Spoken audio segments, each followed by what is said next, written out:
I'm going to go ahead and begin, and we're going to share together session number 1. And as we gather here this afternoon to share the material from this little book, Uniquely Bivocational, I want you to notice a couple of things on the cover of the book. It's understanding the life of a pastor who has a second job. And there is a need to understand him and his role and his difficulties and things that he has to face. In the bottom of the page, you'll notice it says, for bivocational pastors and their churches. I've had a number of bivocational pastors get copies of this book and get their members to read it, and then they say, we better understand our pastor and the difficulties that he faces. And so it's written for the purpose not only to encourage the pastor, but to help the church membership relate to him and understand him a little bit better. Now, the book is dedicated to men who have a call of God on their life to preach His Word, but who also will have another job. Now, that other job can be in ministry. We don't normally think of some folks being bivocational, that I believe, if we're technically honest, they are. Dr. Charles Stanley is bivocational because he has his TV ministry as well as his pastorate. Dr. David Jeremiah is bivocational because he does a lot of traveling in his TV ministry, writing ministry, plus his pastorate. We don't think in terms of that. We think only in terms of bivocational as a small church where they have just a few members. But bivocational means that he has another job besides pastoring the church. And the primary challenge that's faced by bivocational pastors is not having enough time to do the things that they feel like they should be doing. And I'll just tell you a story about John. John came to me one time and he said, Brother Ray, I think I'm going to just have to give up my church. I just don't have the time that I'd like to give to the church. I don't think I'm giving them all the time they need. And I think I'll just give it up and let somebody else become the pastor of this church. And I said, well, John, let's stop and think about what you're saying. The church you're pastoring cannot afford a fully funded pastor. So if you leave, the best they can do is get another bivocational pastor. And you may not think you're the best pastor, but you're better than nothing. Because if you leave, they won't have a pastor. And many times they spend months trying to find someone who will be willing to come and work with them.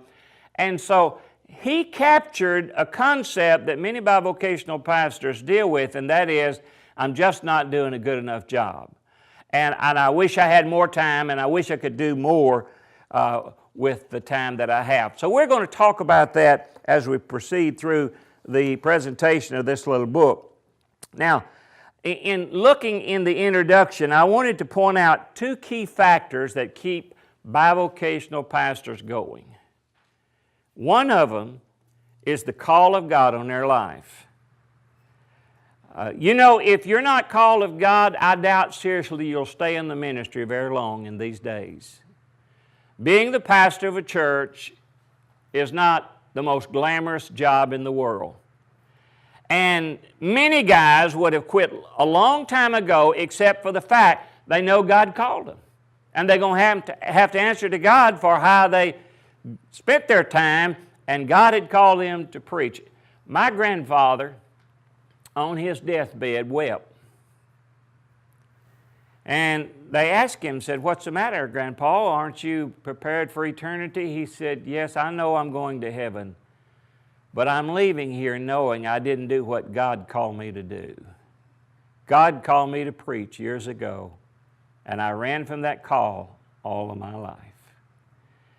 To face God with a call on your life to preach His Word and to have run from that is not going to be a pleasant experience. And so the call of God on their life is one thing that keeps a lot of guys going. The second is the desire to make a difference.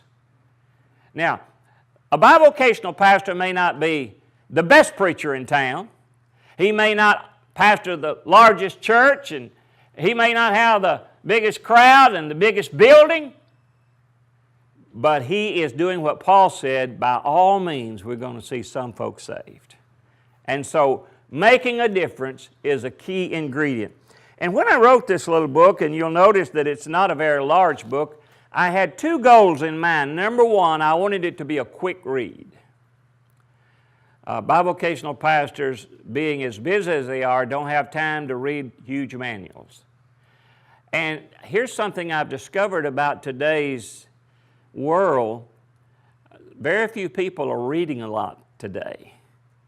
Now, I think pastors probably read more on average than other folks, but we need something that's a quick read. Have you noticed that some of the books that Lifeway is producing are now very small and very brief because they're trying to get that point across and cut out a lot of the fluff? And so the purpose was to make it a quick read. A pastor could sit down in 1 or 2 nights and read through this book. As a matter of fact, at the convention, just a couple of weeks ago, our display booth was right next to a display booth where some guys were selling some software. And one of the guys at the display came in the next morning and he said, "One of your men gave me a copy of your book last night, and I went to my room and sat down and started flipping through it. But," he said, "when I started reading, I didn't put it down till I finished." And he said, "That was so helpful for me." So the two goals was to make it a quick read and to be full of practical advice or application to the ministry of a bivocational pastor.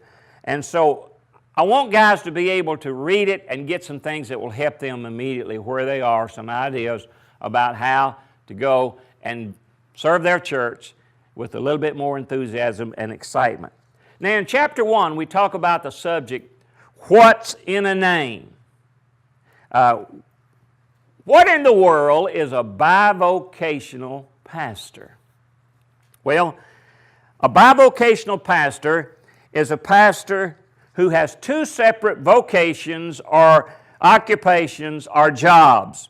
The root meaning of the word is calling, and only God-called ministers should take up that role.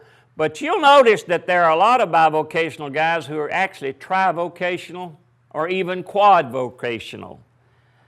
For many years, when I came to work for the Tennessee Baptist Convention, after about 3 years on staff, back in 1995, I took the role of working with bivocational pastors in our state.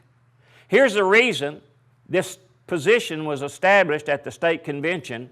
Our directors of missions across Tennessee were saying this: we do not know how to relate to bivocational pastors. They don't come to our meetings. We don't have any interaction with them. We need somebody to help us know how to better minister to our bivocational pastors. So that became my job, and for 20 years I had the privilege of working with bivocational pastors in Tennessee. But I said, let me do it as a bivocational pastor.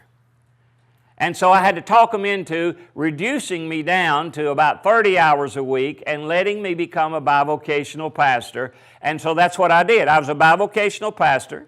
I worked for the state convention.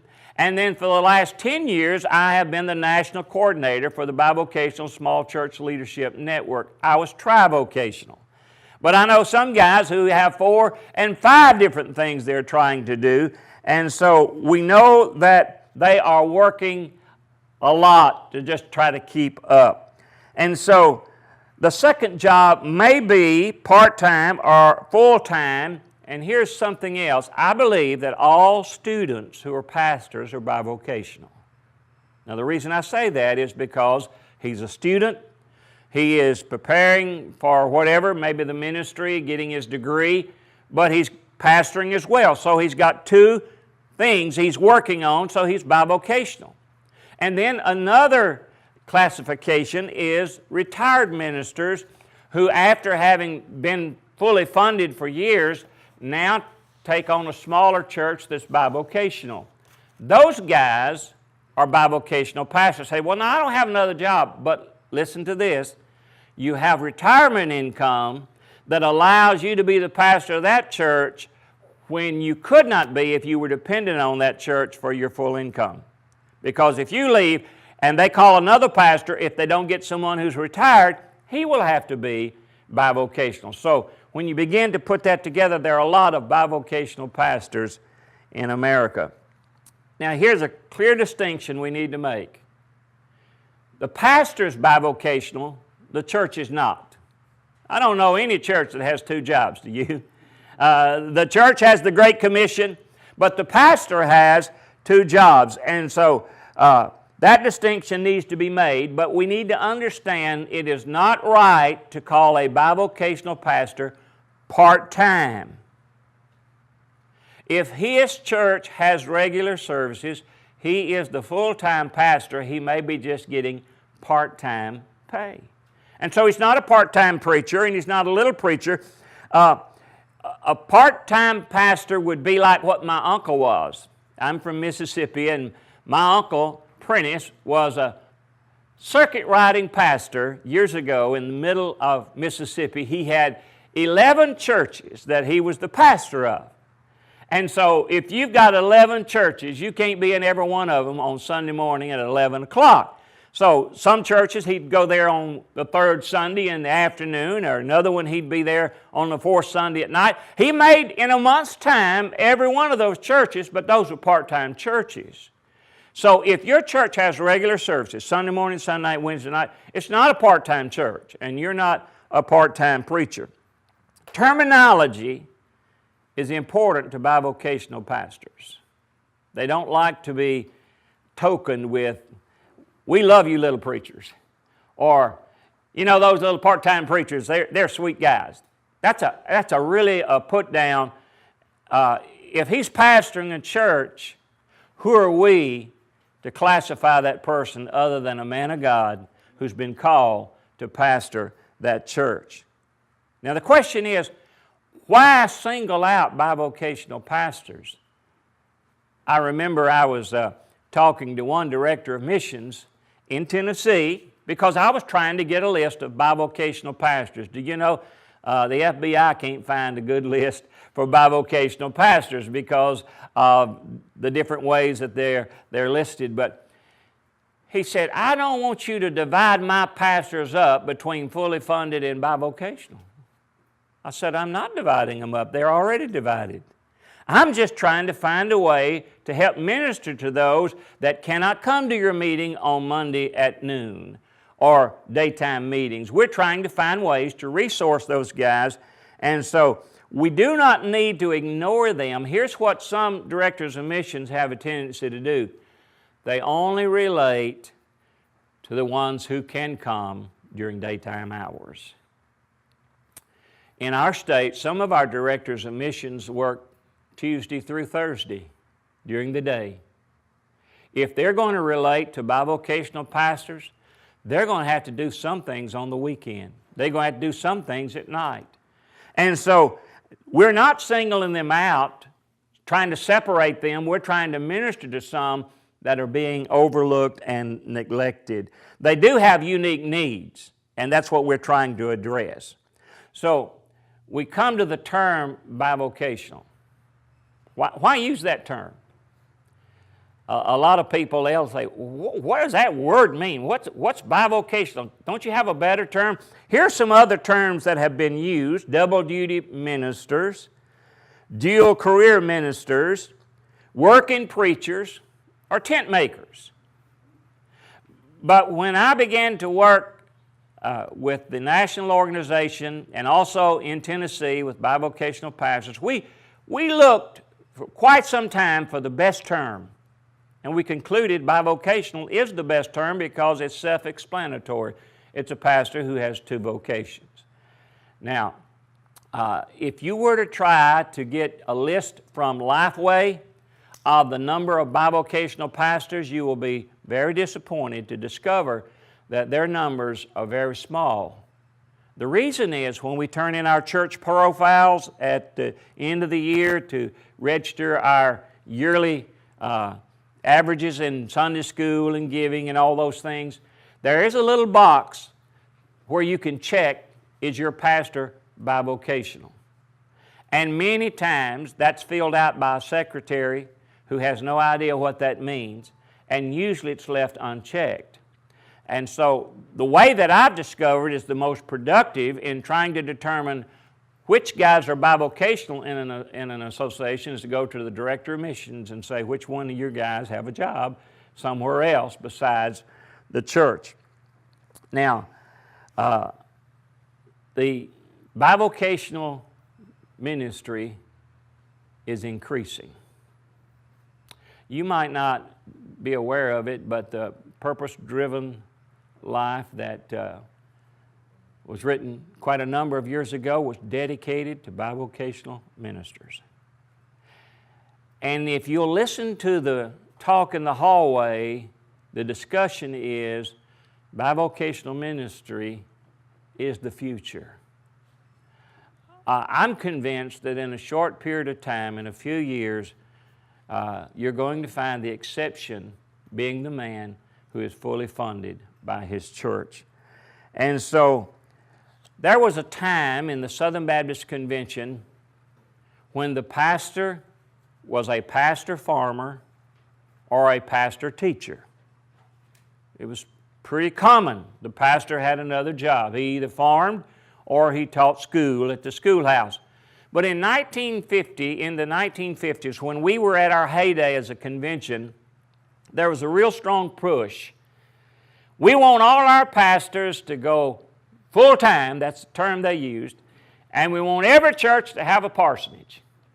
And that became, and you know, we Baptists are good at following fads and trends, and so it became fashionable for every church to try to get their pastor to be fully funded and to get a parsonage for the pastor to live in. Well, time has taught us the parsonage is probably not the best idea. And the reason being is some of these guys may spend 30 or 40 years at one church, but when they retire, they have to move out of the parsonage and they have no house for their family. It's much better to give him some kind of an allowance, let him build up equity, and end up with his own house. And so if something happens to him, if he leaves early, his family still has a home, and then when his ministry at that church is over, he's not out without a place to go. And becoming fully funded was a great goal, but the truth is there are a lot of churches that will never be able to pay a full salary for their pastor. But we have a goal in the Southern Baptist Convention of evangelizing America.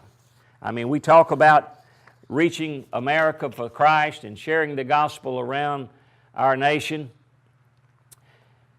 It's not practical to think in terms of hiring mission pastors to go pastor all those churches. We don't have that kind of money. And the church planning model up until recently has been that the church planner had to be full-time, and they paid him $1,500 a month.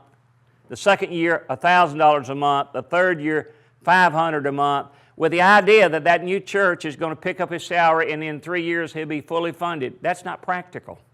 It's not working. You build in failure. You know what's much more practical? Is for a bivocational guy to go to a community where God leads him and plan his life, get a job, get his family involved in that community, and stay there. And he's not totally dependent on the increase of that church's income for him to survive as a pastor. Now, there's a question raised to me a few years ago by a pastor of a larger church in Tennessee, and here's what he said. I don't think any pastor should be bivocational. I was appalled at his statement, and I've meditated on that statement for some time, and I want to be as kind as I know how, but I want to be very frank. That statement is loaded with arrogance and ignorance. Arrogance because that would indicate that you've concluded that well over half of all the pastors in the Southern Baptist Convention as well as other denominations are not where they ought to be, are not real pastors. And it's ignorant because most communities have little churches that will never be fully funded. And so here are some thoughts which could lead to that kind of conclusion. And I don't want to share these thoughts with you. Why would anybody say that? Why would anybody raise that question? All right, here's one thought. If he had enough faith, he would go full time. And some of our guys are told that. I'll never forget talking to one of our guys in East Tennessee. He'd been bivocational for a long time, and some folks had been telling him, man, you just don't have faith in God. If you had enough faith in God, you'd quit that other job and you'd just trust God to meet your need. So he was out riding around praying and crying, wondering what he ought to do, and he pulled his car over and he got out and walked over to the brink of a river, right on the bank. He looked at it. He decided just to step in. He stepped in, went into water up to his waist. He looked up and said, God, why can't I do it? You let Peter do it. And he said, God told me, yeah, I told him to do it, but I didn't tell you to do it. So if God tells you to, go for it. But here's the question. Why can't we trust God to meet the needs of that pastor's family through his second job as well as increase in the church budget? And then another thought would be, if he was a good preacher, he could get a bigger church. You know what I've discovered? Not every big church is pastored by a great preacher. Many of those guys have surrounded themselves with sharp leaders, great organizers, great assist people, and he just gets to take the ride. Some of the greatest preachers I know are pastoring smaller churches. And to think, well, he's just not a good enough preacher, is to really minimize God's call on his life. And then here's another thought. If it is a very small congregation, why should we call it a church? Well, Jesus said if 2 or 3 are gathered together in my name, I'll be in the midst. One of our bivocational pastors in Ohio wrote a little book a few years ago, and I love telling about the first chapter in that book. It's little stories that he put together. And that first chapter talks about the convention of the trees. And he said that they always brought in the sequoias and the redwoods to be their key speakers. And right now, the hickories and the oaks were having a conference to decide whether or not to call dogwoods and redbuds real trees. If you apply that to the ministry, who are we to say what church is a real church? If he's a God-called man and that congregation is meeting in the name of Jesus, only eternity will tell what God does through that congregation. And then another thought is, if it does not have a full menu of activities, is it a real church? You know, every church is unique and autonomous. Different kinds of churches have different types of ministries. Actually, churches take on personalities. I happened, when I was pastoring in Memphis, to have the opportunity and privilege of pastoring right up the street from Bellevue Baptist Church, where Dr. Adrian Rogers was pastor. Great friend, great pastor, loved him to death. He had to go to 3 services. We were struggling to get a crowd on our one service. I told him, I said, you're wearing yourself out. Just send your 11 o'clock crowd up here. But he didn't do it. But folks, we're not in competition with those churches. We're all on the same side. And did you know that that large church sent people up to us who were looking for food and clothing because they didn't have a food ministry and a clothing ministry, but we did. They made great neighbors. And we're not in competition, we're on the same side. Cowboy churches today have helped us change our image of what a model church is like. But folks, who are we to say whether or not that church is a real church if it preaches the gospel and is sharing good news of Jesus?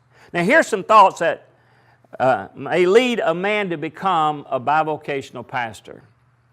some may be copying the example of the Apostle Paul.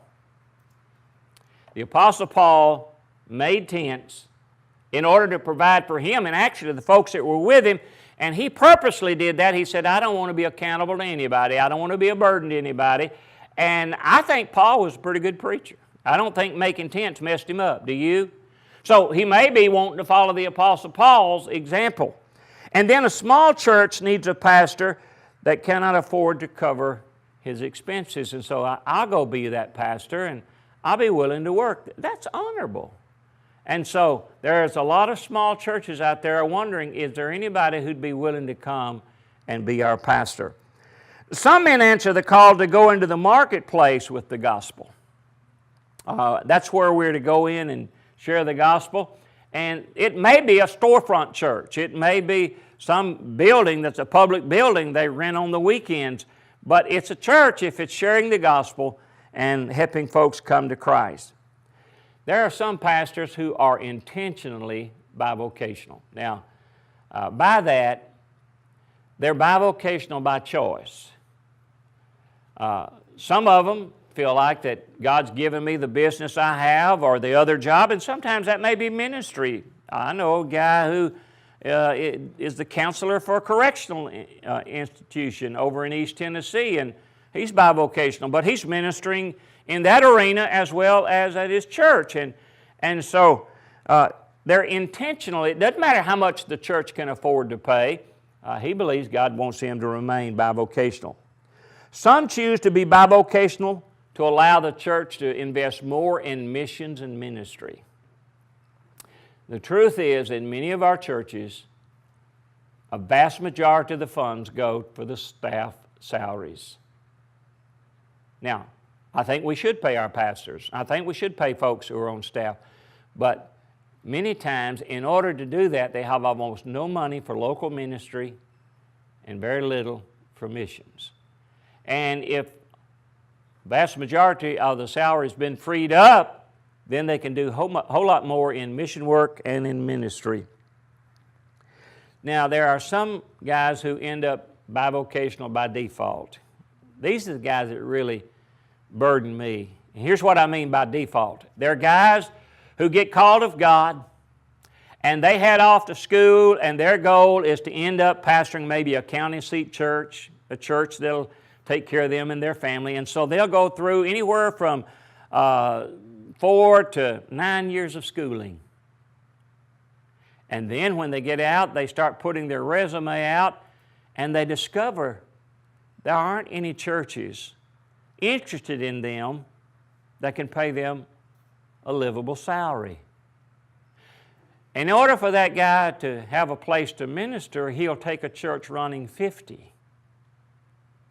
And in order to take care of his family, he will go to work at some place, maybe a Walmart, for minimum wage.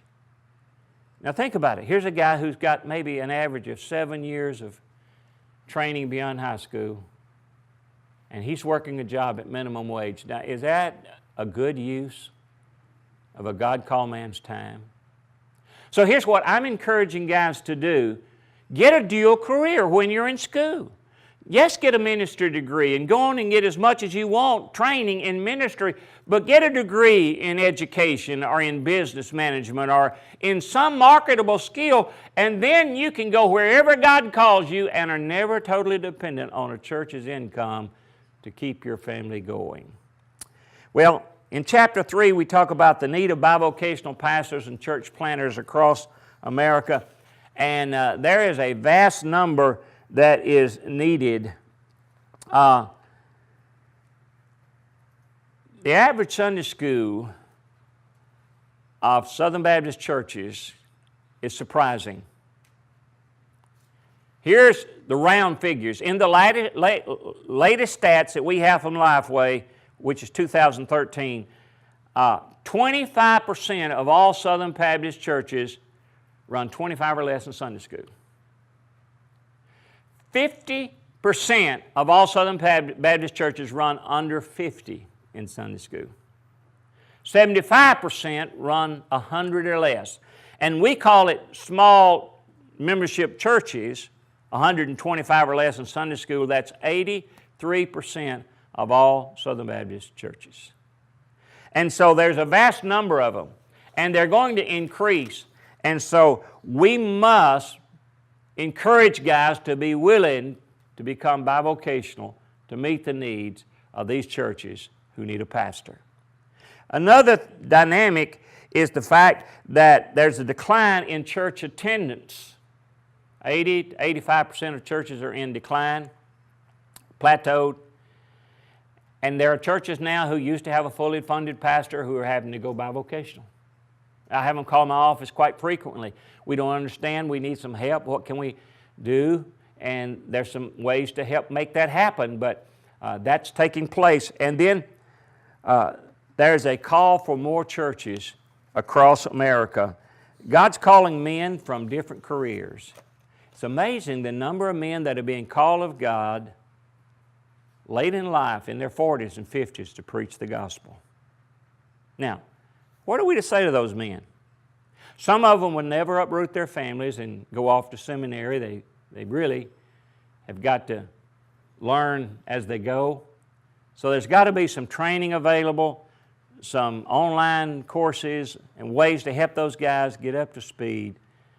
There's going to be a lot of churches looking for a pastor, and I believe that we need to be busy trying to get men trained to take that role.